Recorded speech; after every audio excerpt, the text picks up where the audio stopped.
This is Regenerative Skills, the podcast helping you to learn the skills and solutions to create an abundant and connected future. I'm your host, Oliver Gaucher. Welcome back, everybody, to the 7th of the monthly expert panel discussions. Man, I'm really having a lot of fun doing these. As I mentioned before, each month I'll be hosting discussions and debates between some of the most prominent voices in regenerative agriculture, soil science, restoration land management, and more. Now, in this session, I hosted a discussion on the importance of restoring proper hydrological function in a landscape and the steps to achieving it with my friends and colleagues at Climate Farmers, an organization working to advance regenerative agriculture in Europe. Now, in this panel, I got to speak with 3 of the most experienced and influential educators working on this from a farming perspective. Since landscape hydrology and its proper function is often overlooked in its importance in regulating global temperature, I wanted to focus on this specifically. I was lucky enough to bring together 3 of the experts that have most guided my learning in this field: Zach Weiss, Nicole Masters, and Mark Shepard. Now, don't forget that if you want to see the video of the full event, you can check it out on the Climate Farmers YouTube channel through the link in the show notes for this episode. Now, since these discussions are longer than the regular weekly episodes, I'll keep the intro short and jump right into the introductions for our panelists. How are you guys doing so far? Zach, where are you at these days? I am out in Oregon right now. It's the 5th driest year on record, and it's looking a little scary if we don't get some rain here. But the project we're working on has plenty of water, nice hydrated landscape, so it's a good reminder of why we're doing this. Yeah, for sure. And Nicole, where are we finding you right now? I am in beautiful Big Timber, Montana, and yesterday we had like a day and a night of rainfall, so we're feeling pretty good today. It's beautiful out there. Well, that's fortunate. And Mark, why don't you give them an update for others who are just tuning in? I'm in southwest Wisconsin at New Forest Farm, and we have had the longest, hottest, driest June on record.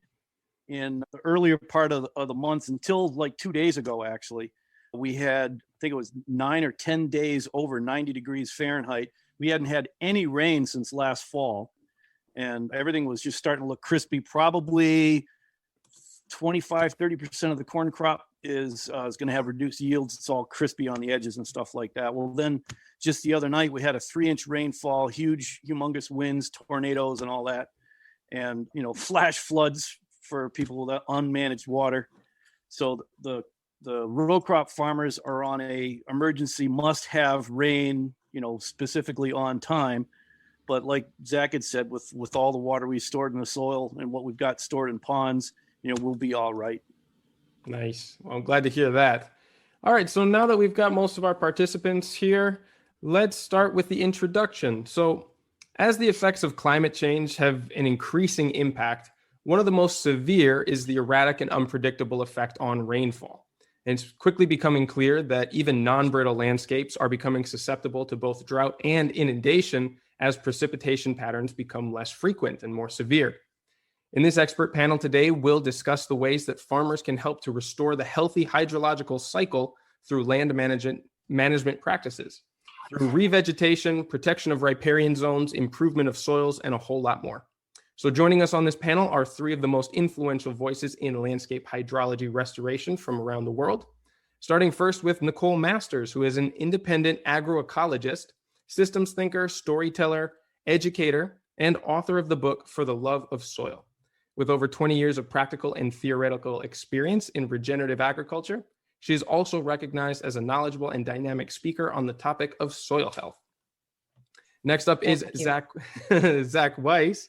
He is the protégé of revolutionary Austrian farmer Sepp Holzer, and Zach is the first person to earn Holzer Practitioner certification directly from Sepp.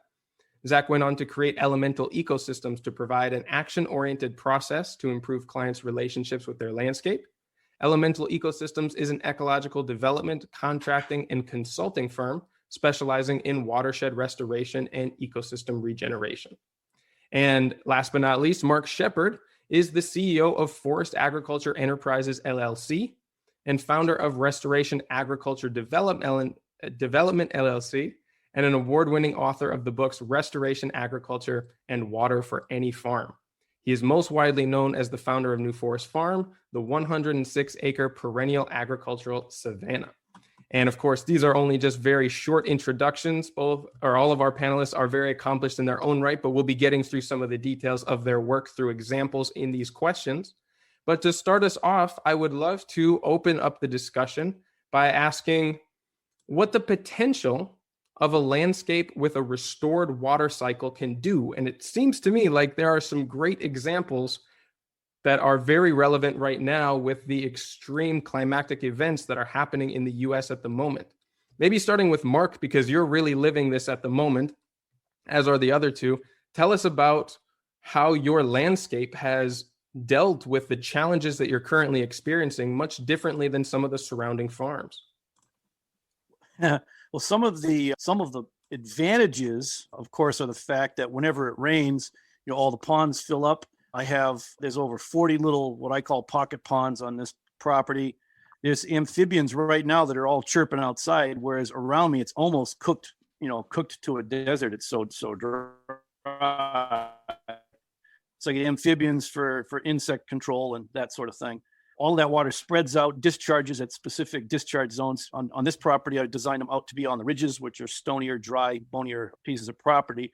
So the ridges are green right now, whereas other hay fields are starting to cook on the ridges.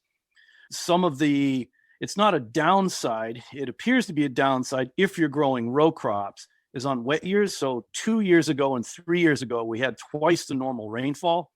Instead of 30, 36 inches of rain, we got like 75 inches of rain in a year. So my annual crop fields, I basically didn't grow any annual crops that year. It was strictly all perennials because it was just too wet to get into the fields. I'll take too much rain instead of not enough rain. So the hydration of the landscape is key to absolutely everything.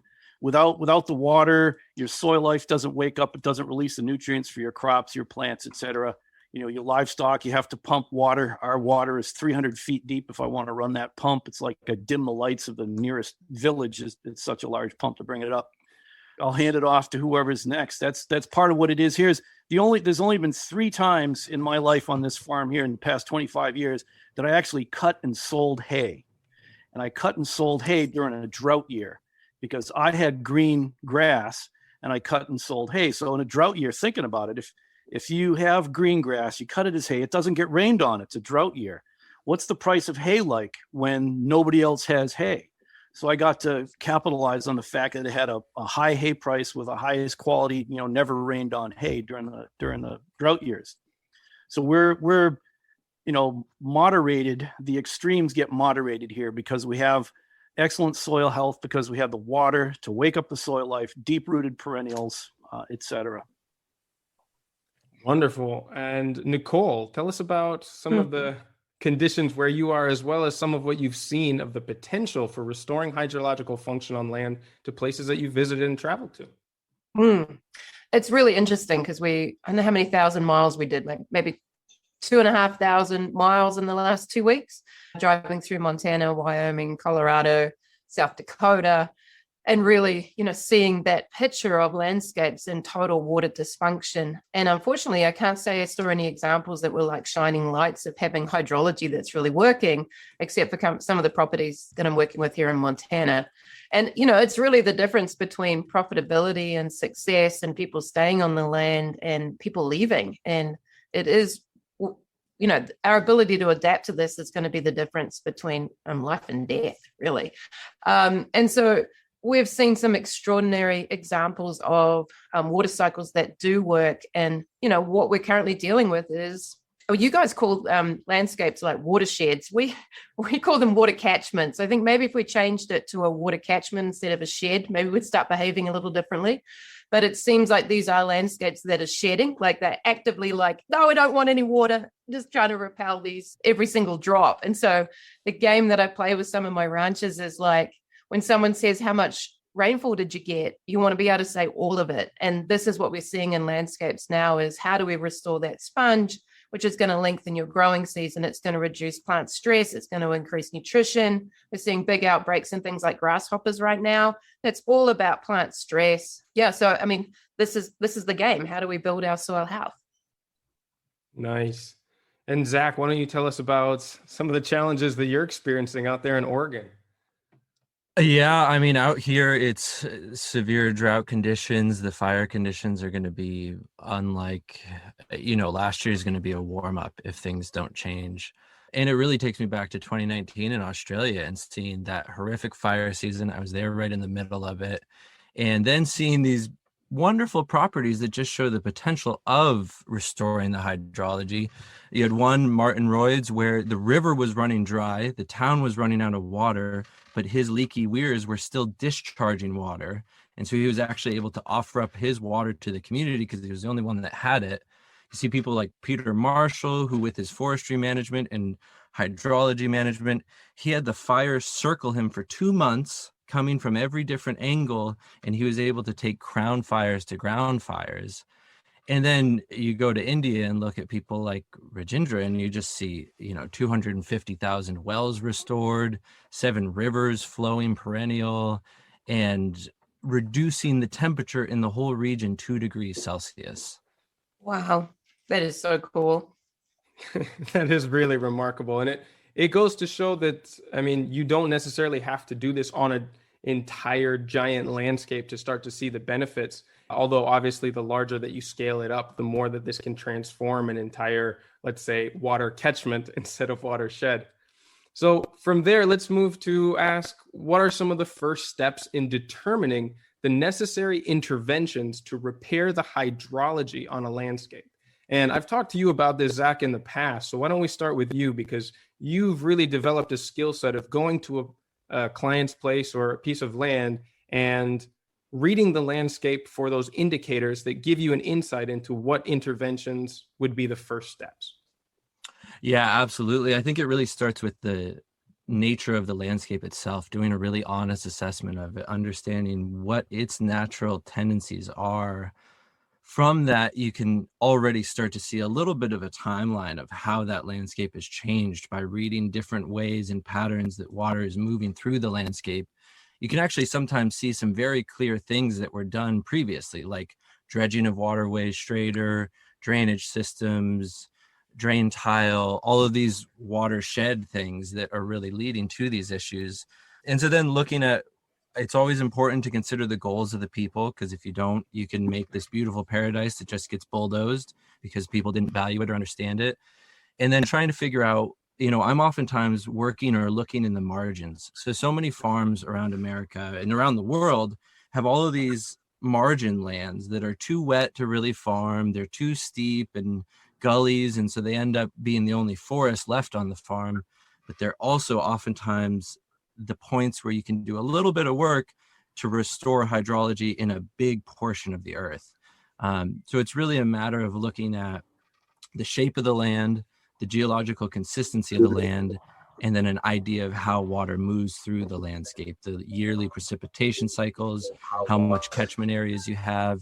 And then you can put those together to see where basically the acupuncture points are for the hydrology within the land. Excellent. And Nicole, in your experience, what are some of the first things that you look for when assessing the most impactful things that you can do to restore the hydrological function of a piece of land? Well, some of the first things, I guess, around hydrology is to take, like Zach says, take a step back. And what I'm looking for are what are the drivers that have created this current system? Why is that water system not functioning like it should? We might be looking for things like, is there actual water repellency? Are there waxy coatings in these soils? What's happening with aggregates? How well is the system actually infiltrating? And then I have a process that I call the 5 M's to look for what is it that's the underlying leverage point behind this. Is it your mindset? Like, are you part of the problem? And generally that is what we find is the biggest issue with water cycles is the human. Is it your management, which quite often it is? Is it low organic matter? Is it a microbial imbalance or a mineral imbalance? And we kind of go to work from that perspective in terms of, all right, why is it that we now have environments that are actually literally shedding water. Is it due to a lack of diversity? What can we do to kind of, really speed up that transition? So when I'm working with someone and they've first started down this journey, I look to air before I look to water, because if your air, that air movement, porosity, all of that isn't working, then your water cycle is going to be stuffed. So we kind of have a process. And actually there's a process even before that, which is sunlight capture. How well are we capturing sunlight in this environment? Because that sunlight's going to be drawing sugars down into the soil. And if you've ever noticed this, if you have like a cup of sugar, white sugar sitting on a bench, you'll see how quickly it gets a crust on the outside of that surface. That sugar that's being drawn down from the plant into soil actually draws water to it too, out of very, very dry conditions. So, working a lot in semi-arid environments, and this is the game that we're out to achieve. Wow, those are some cool insights that I hadn't considered. Actually, looking at the air in the landscape was not an answer that I would have predicted. How about you, Mark? With all the consultancies that you're doing, and certainly the range of places that you've seen, including your own farm, what have been some of the interventions that you look to do for the highest impact? Well, wanted to ditto everything that Zach said, everything that Nicole said. And then one of the things that Zach mentioned is what I'm kind of notorious for, is I'm looking for the ditches on the side of the road, the edges of this and that and the other thing. What is actually surviving in this region all by itself with sheer total utter neglect? And then that tells me that if I want to have a system that can subsist there for a long period of time with no care whatsoever, I should plant species very closely related to that in systems that are very similar to it. The shape of the land has a lot to do with it as well. Where is the water captured? Where does the water flow? Where does it end up either infiltrating or running away? A classic example in the USA anyways, and I know both Zach and Nicole have seen these. The USDA will come into a landscape. Some farmer has a wet spot down at the bottom of the catchment. I like the idea of changing our language so it's not a watershed anymore. And the USDA will put a pond down there because that's where all the water goes to. Well, if it's down at the bottom of the landscape, now it has to be very deep after all that water that is most expensive, the most fragile, the most likely to blow out because of the quantity of water that's hitting it. And the only reason why that spot is a wet spot is because the water didn't soak in up there where it actually fell on the ground and it was allowed to run. So by using the shape of the land, capturing the water up high, spreading the water out, soaking it in, discharging it where we decide to discharge it, setting it up in a pattern that makes it easy to use equipment with. All of those things are a part of the system. But the most significant probably with what our team does is looking to as closely mimic the natural ecosystem as closely as possible, and substituting can be harvested for human food, animal feed, and then use animals as the managers of the system. So we're doing ecosystem restoration with agriculturally productive species. We're not necessarily, matter of fact, we don't plant orchards, and we're not doing purist ecological restorations where you use herbicide to get rid of every invasive. We're making agriculturally productive landscapes that are modeled after natural ecosystems. Amazing. And since you've worked in all types of places, different climates, different parts of the world, have you started to notice any patterns of what the common degradation factors of? I mean, basically, so many times the problems are better solved by removing the damaging element or the practice that is causing the damage rather than adding some sort of Band-Aid feature. So I guess what I'm trying to say is, what are some of the most damaging practices of a landscape or their features that should be removed before other interventions can actually be effective? Start. I guess I'll start with yeah. Go for it. Open. For what I've seen around the world, and you do the historical research, it has everything to do with annual crops agriculture.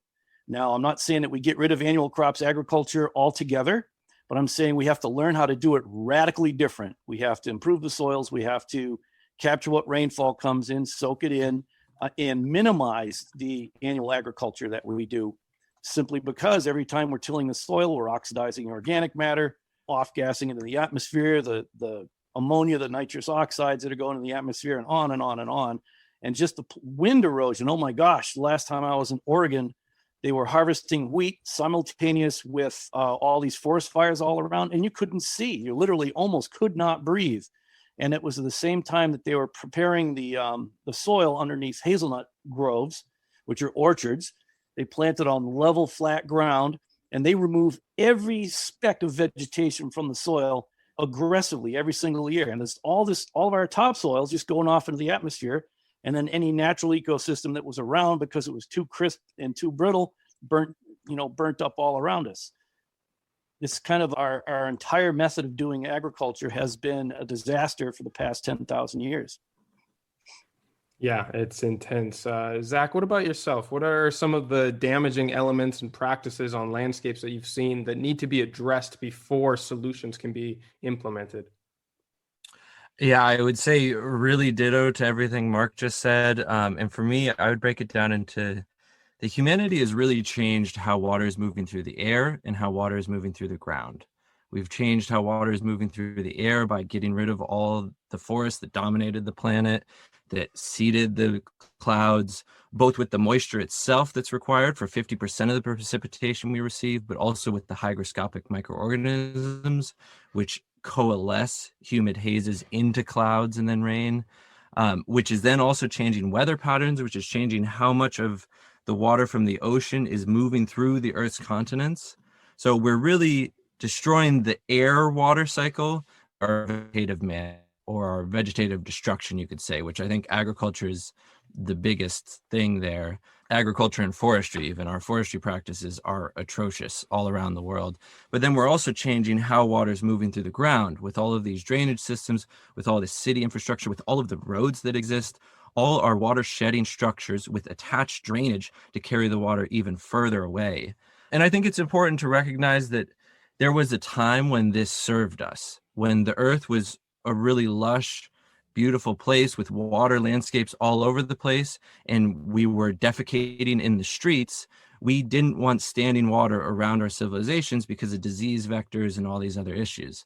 We're doing the same water management, even though that doesn't suit us anymore. And now it's actually causing all of these issues of flood, of drought. So, the drainage of the water in the ground, a lot of which was actually to create our agricultural areas. We drained the wetlands to release the best soils.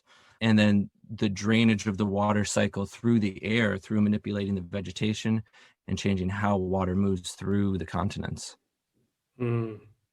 And Nicole, what about from your experience? Not quite ready to poop in the streets again, Zach, though, if that's an option. I'm ready. I'm ready to make that change. So many of our practices really put microbiology on a starvation diet, and anything involving bare soil. So if that's cultivation or spraying out or overgrazing, desertification, all of whatever's creating those kind of practices needs to shift. And I really point to Mark's what he was drawing forward in terms of monocultures, but just thinking in terms of diversity, like everything needs to be considered in terms of how do we increase diversity here? How do we increase that mosaic factor in landscapes? Because most landscapes, like if you go to, early colonial kind of accounts, they were mosaics. It wasn't like we just have solid forest, which might have been because there's fires, there's ruminants, there's all sorts of things moving through landscapes. So how do we kind of look to recreate that? And for me, it's the micro that's influencing the macro. And it's that, how do we get just that sponge reestablished? So what are the things that are undermining it? And if you think every single microbe in the soil is made up of at least 70% water.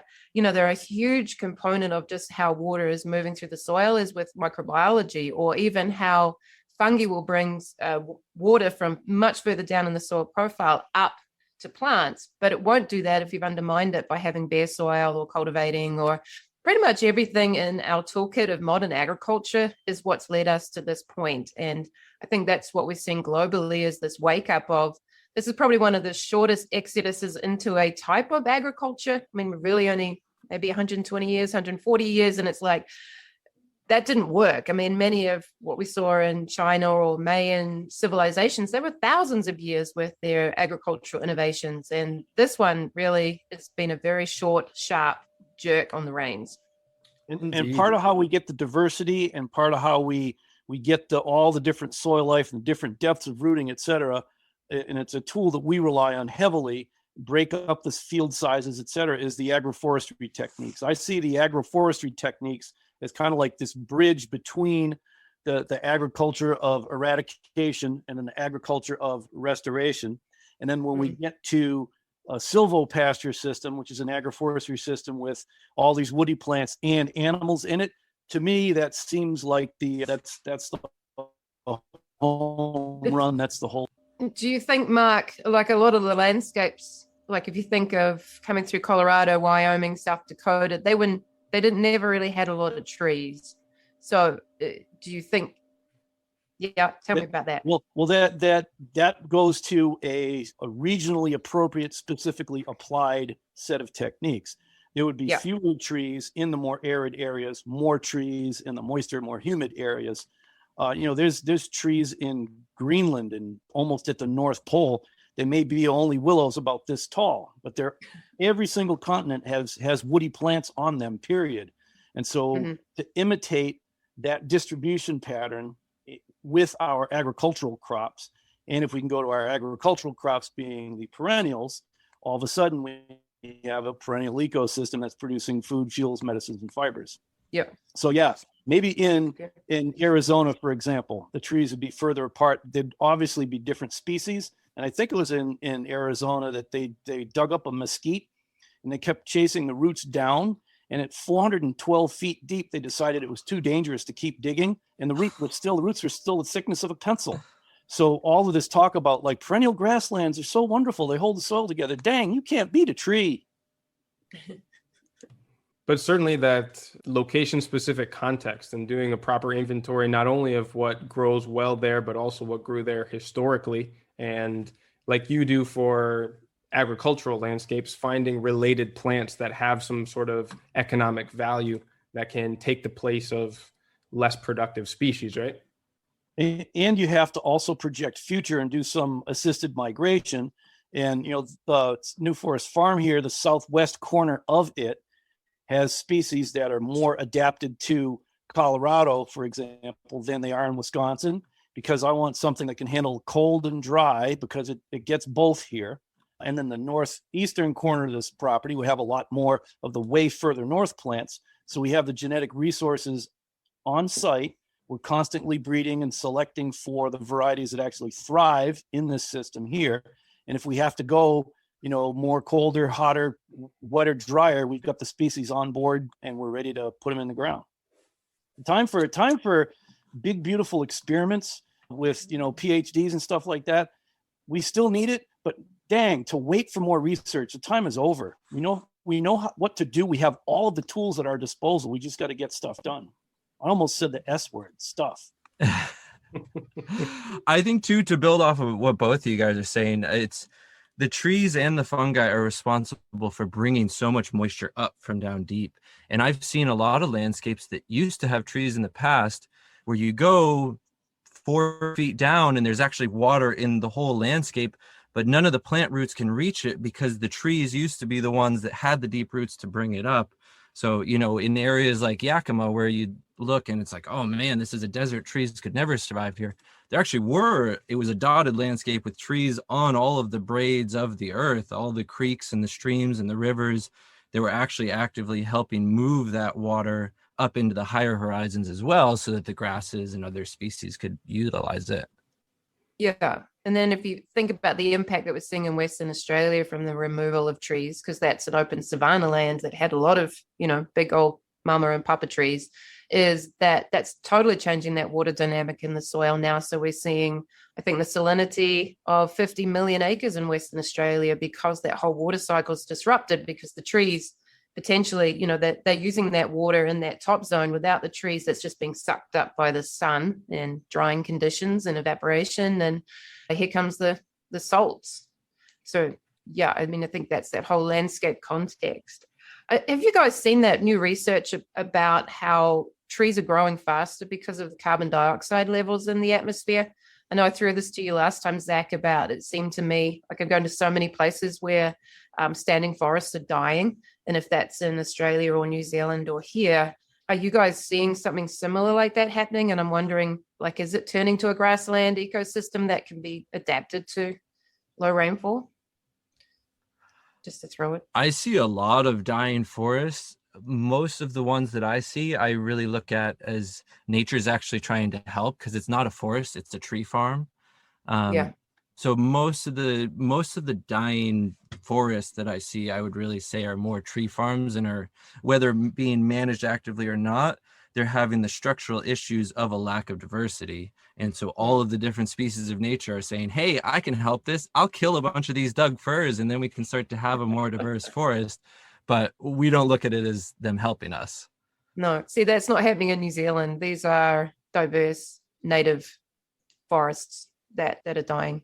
And as Yeah. far as the full closed canopy forest is concerned, every single part of the USA, except for some places down in Florida and most of Central America, was all savanna, semi-open, grassed, forested areas, going all the way back to the dawn of woody species. So that has to be said. As trees and grass have co-evolved in most of the places around here. And then the die-offs that we're seeing here, if you think in the last 100 years, we had white pine blister rust that has always been here because there've always been currants and pines coexisting with each other, but it only blew up after we eradicated the massive pineries. Then there was Dutch elm disease, there was chestnut blight, gypsy moth, and now we've got the emerald ash borer. Like Michigan's lost, almost half of the trees in its forest because of these non-native pests and diseases. Now, in the long scope of history of time, that's not a problem. Nature will heal from that. But short term, if part of your economic livelihood is depending on these forests as a resource, and there's certain Native American tribes in the Great Lakes region, they identify themselves by the ash tree because that's all their baskets, their building materials, et cetera, et cetera. So what do you do when the basis of your culture disappears because some bug from somewhere else?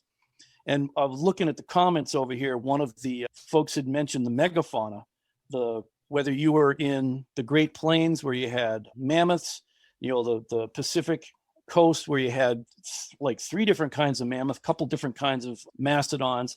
Here in the humid East, it was mostly mastodon. There were always elephants around here knocking the trees over and eating the tops off of it. Most of the savanna species are adapted, created, adapted, evolved, or however they got here, to be pushed over and then sprout back up from the roots. Whether it's a storm that pushes it over or an elephant that pushes it over, there's a depression, there's a mound, and there's organic matter mixed with mineral soil. That is the number one topography form all across the planet, are pits and mounds. So when we're designing systems, and I'm looking right behind Zach, and I see some pits and mounds right behind him, and Sepp was he's a notorious, terrace mound builder, whatever. Other people accuse me of being a swiler, if I can be so Australian. Twyla. Yeah, That sounds very Australian. So you put your sorry about that. So you have your swales, USDA terraces, whatever. You have a water conveyance channel and a mound to capture that water. So we're lining them up to direct that water where we want, specifically over to some of those ponds right behind Zach's heads. So am I seeing forests accelerating in growth? I don't have the data on that says that. And I'm seeing just a tremendous amount of forests in trouble. Now we have the woolly adelgid on the hemlocks in the east, all kinds of outbreaks of pests and diseases in forestry. And did you know that human beings have yet to eradicate one of them? We've lost trying to fight against it. We've lost. So why don't we work with it, understanding that these new climate conditions, new rainfall patterns, and new storm patterns, and new insects and diseases, these are the new disturbance patterns that are arising. We now have to adapt ourselves to the current reality by having a relationship with our landscape and understanding how ecology itself actually works, and then applying that to what we do, raising crops and livestock. Well, so there have been a couple of questions and even some short mentions already about the risk of salinization of soils. Would anybody like to talk about how that can start to be reversed after maybe addressing some of the risks of or the causes of how it starts in the first place? Nicole? Yeah, so a lot of the areas that I'm working on that have, big salinization issues are often cropping. So we have more opportunities, I guess, in large scale cropping. And these are really flat lands as well. And these guys are looking at, introducing algae species into cropping to some degree. But what they're doing is they can either put down things like a humic acid or vermicast or compost extract. So it's the carbon or the humic fraction that's the antidote in a lot of ways to sodium. So we're seeing some great shrinking of those saline seeps through the addition of carbon-based materials. That's been phenomenal. But I think too, getting trees back into the landscape and thinking, what I'm seeing actually, it's interesting, is that a lot of rangeland is actually deficient in sodium. And the reason for that is very old landscapes have leached out and put that into these depressions. So we see areas that have gone alkaline. And it's like, well, where did that sodium come from? A lot of it came from landscape that's leached out. So I'm always looking for addressing that at the root cause. And then, we very effectively.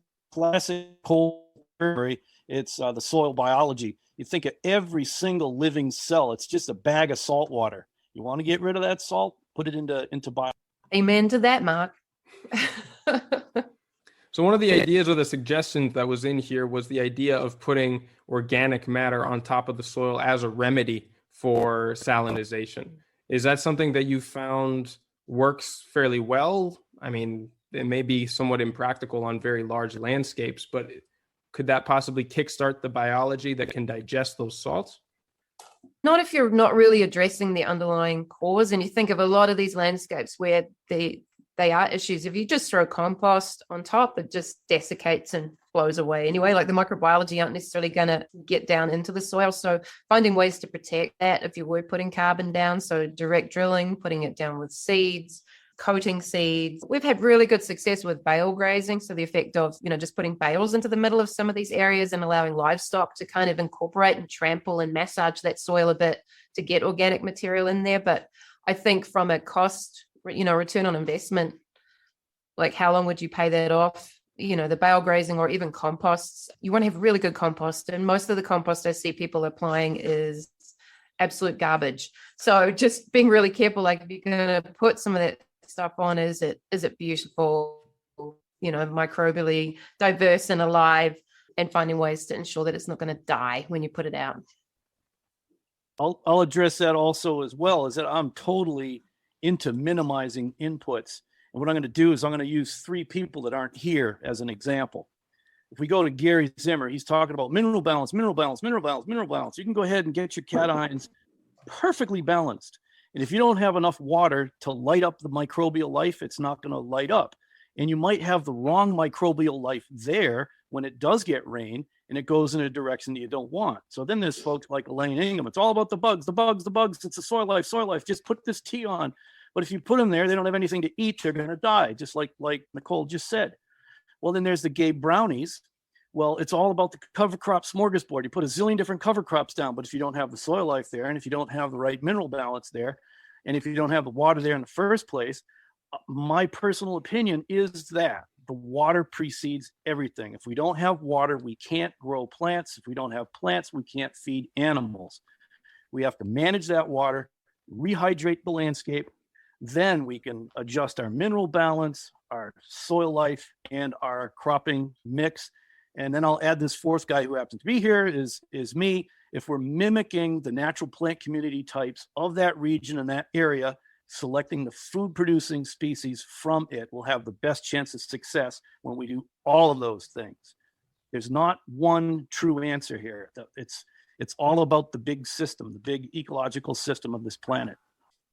Yeah, I think it's just classic human reductionism to want to just distill it down to, oh, well, we just need to do this one thing, when nature has never and never will work that way. It is this diverse, interconnected web, and you can't just pull out one piece and study it in isolation and learn anything about the whole.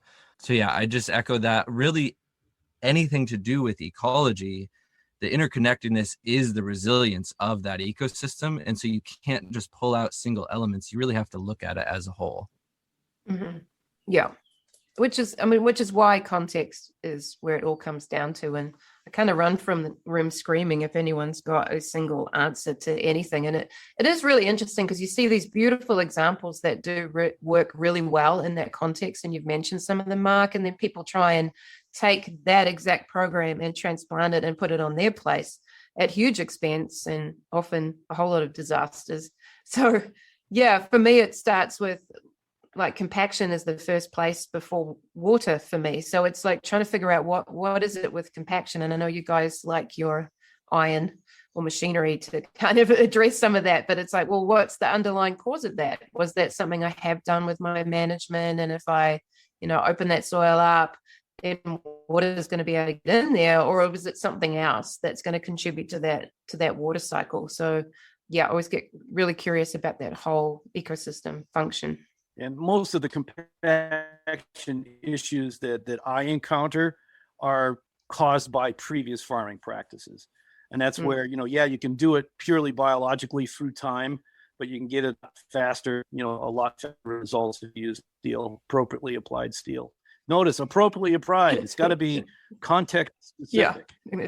A great example actually is Dakota Cohen up in Alberta. He went to a workshop of mine and immediately said, I got to put ponds way up over here. So he went and he dug like a $30 million pond and it didn't fill because he was putting it out of context within the scope of his landscape. And it wasn't until later that it dawned on him that I wasn't giving a prescription. I was getting a set of principles. We follow these set of principles, and I loosely follow the whole yeoman scale of permanence on what I decide to do first. And I'll grant you the point on, breaking compaction to get the water to go in, because what good is actually water if it doesn't soak in? We can actually make things worse. If you have water ponding in a particular area, you can start it into a cycle of anaerobic collapse, and you're going to go acidic and formaldehydes, and then it'll be 20 years before you get crops to grow there again. So once again, it's a systematic systems approach.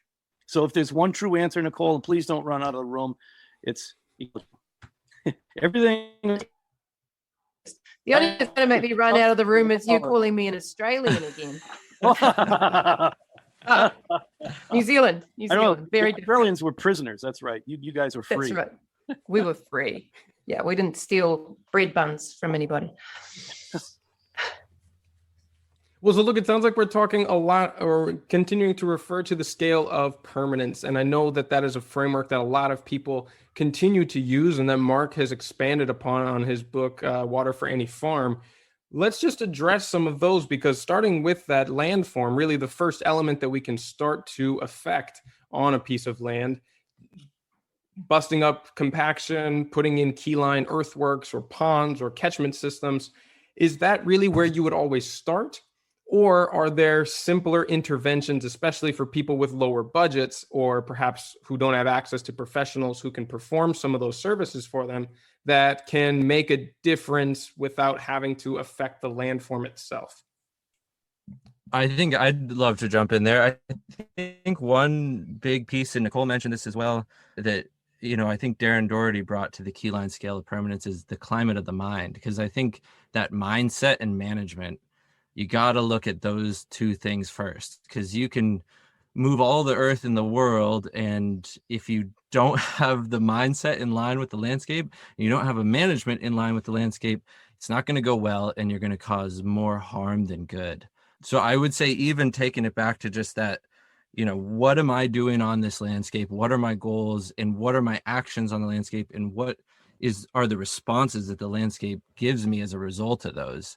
Really a careful consideration of that, because that's oftentimes, like you were saying earlier, just to stop doing the harm can do more benefit than all of the big actions that you might take after you stop doing the harm. Yeah, I really encourage people to do like basic infiltration tests and just look at, what is happening with compaction or water movement through soils, and then going back to, well, what is it that created that? Was that, is it just mismanagement, or is it that low organic matter? Is it biology or minerals? And so we find if we address that underlying driver, then, so for instance, working on an operation that had 60% magnesium, I am not going to go and try and address that magnesium minerally, like it'll cost you a fortune, but these soils with high mag become super tight. So all that we did was actually drill gypsum, a little bit of gypsum down with the drill when we were seeding, and that just flocculated and opened it up around that root zone, and then that plant was able to open that soil up. And that's where, you know, you could use a cover crop in that instance with a little bit of gypsum just to flocculate and open it up. But if it's a biological issue, is it just very high bacterial soils? And we see these with the waxy coatings or surface crusts. What is it that I can maybe do to stimulate other types of microbiology? So that could be your compost or your bale grazing. Again, it could be cover crops. They could fulfill on that. So we're always looking for what is it that's actually driving this, because otherwise you're going to end up in a situation where that compaction happens again. And, you know, working in very different ecotypes and very different rainfall zones and very different mineral kind of considerations, I find that there's not a one silver bullet answer to this. I love being on panels with people who give all my answers. It's perfect. I would add into that one piece I really like people to consider as far as just a first step on the land is, what impact are you having on the water cycle? We all have homes, we all have roads, we might have a lot of roads, we might have more drainage. You know, just before we talk about having a benefit impact on the water cycle, we need to gain neutrality. And oftentimes we're nowhere close to neutral. So looking at those impacts and looking at how you might directly offset them. You know, is it as simple as a rain garden, catching the gutters off of your building so that that water that used to infiltrate into the earth can infiltrate into the earth? Same for off of driveways or parking areas or anything like that. It's just a real easy win to look at what is my impact on this land and how can I offset it? I like your whole topic where you're going at with that, Zach, and just a couple of things, especially with people in residential areas. Be aware of the fact that if you soak water into the soil, it's going to go into your basement, and if not your basement, somebody else's. So be careful. Do context-specific approaches no matter where you are. Check things out. Thank you. Very important point there.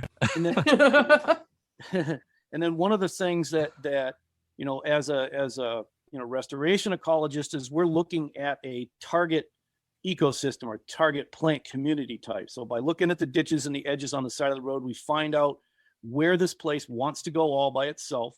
We preload it ahead of time, or we do floristic relays where we start with this species, introduce the next one and the next one, the next one, and we have a target ecosystem of where it is actually going. And that's informed by what you learn on the ground. What is our neutral state as a human being? How do I interact with this land?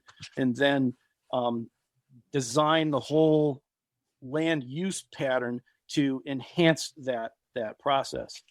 And one of the things that I think should happen, there's probably some people who are listening that live in suburban areas. If you're in the USA and you're in a suburban area, start attempting to pass laws that say that every single family home in the USA, it can heat itself, it can power itself, it can provide its own water from the ambient environment, period. It's a design consideration. And if our homes don't heat themselves, cool themselves, power themselves, and capture their own water, we have designed things wrong.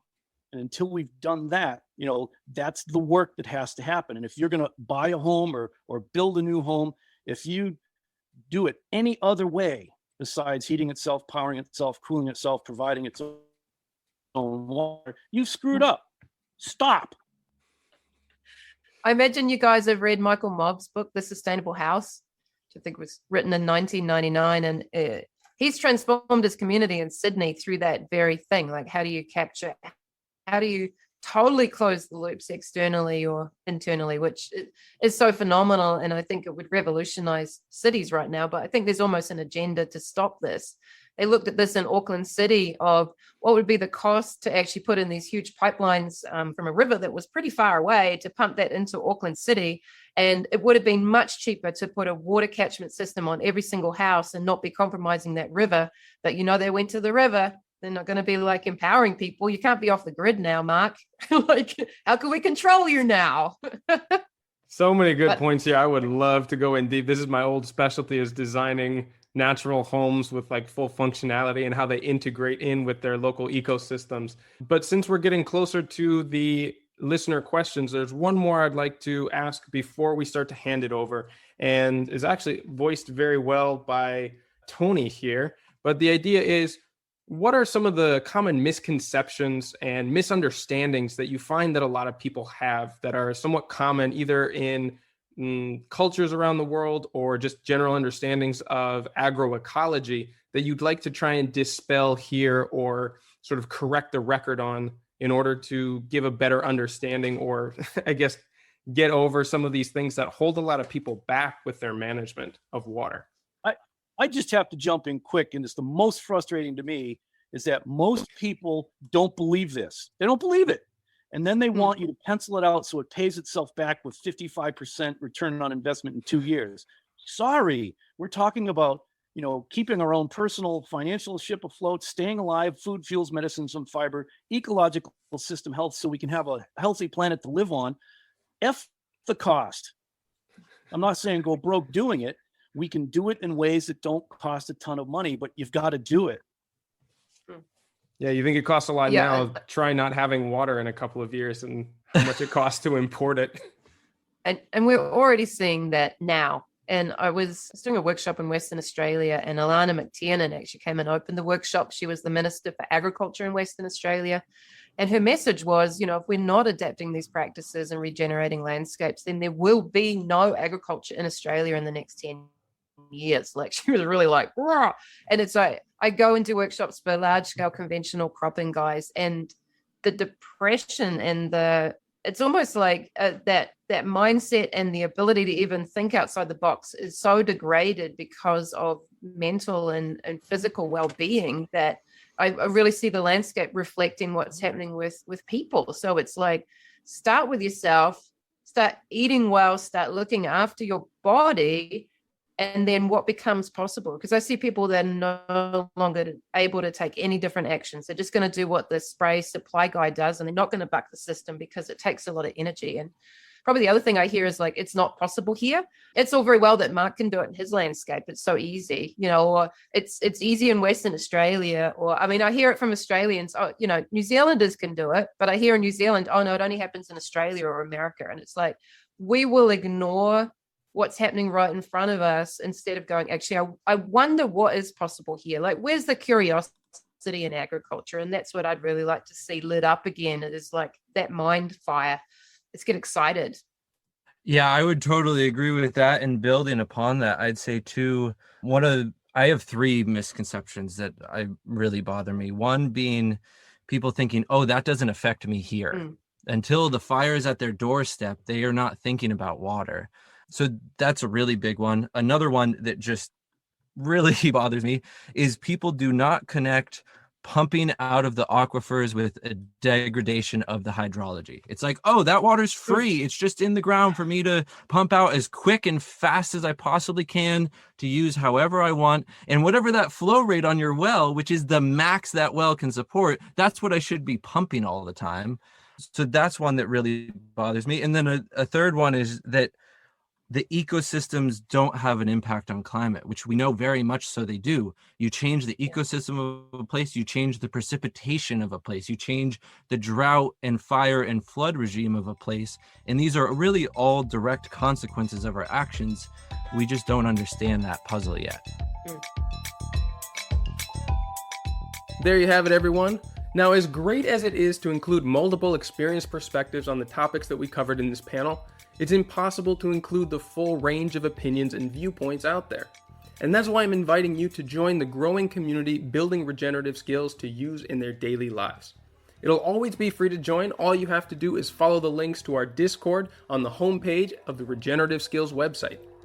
The benefit of joining through our Discord channel is that unlike social media platforms that mine your personal data and manipulate your feeds based on algorithms to sell you more junk, I founded these channels purely for knowledge, skill, and story exchange between the people who care to make their worlds better for everyone. Now, this week's question, which we'll be discussing on the forum, is, are the biggest hydrological challenges on your land due to drought, or flooding, or both? And is there a way that you could be storing more of that water for more even use throughout the season? What would change on your land if healthy hydrological function were restored? Now, working from the perspective of water and how it moves from the cycles through an ecosystem can unlock insights and breakthroughs into the patterns that govern life through the whole system. Now, though I've done many interviews on this topic in the past, it's something that I'll continue to dig into and learn more about because of just how important it is to the restoration of our planet and climate. Now, don't forget, you can also help to guide the panel discussions that I've got planned for the future by suggesting topics and guests on the Discord forum too. Now, that's our show for this week. Until next time, keep taking those little steps every day towards a regenerative future, and I'll be right by your side along the way.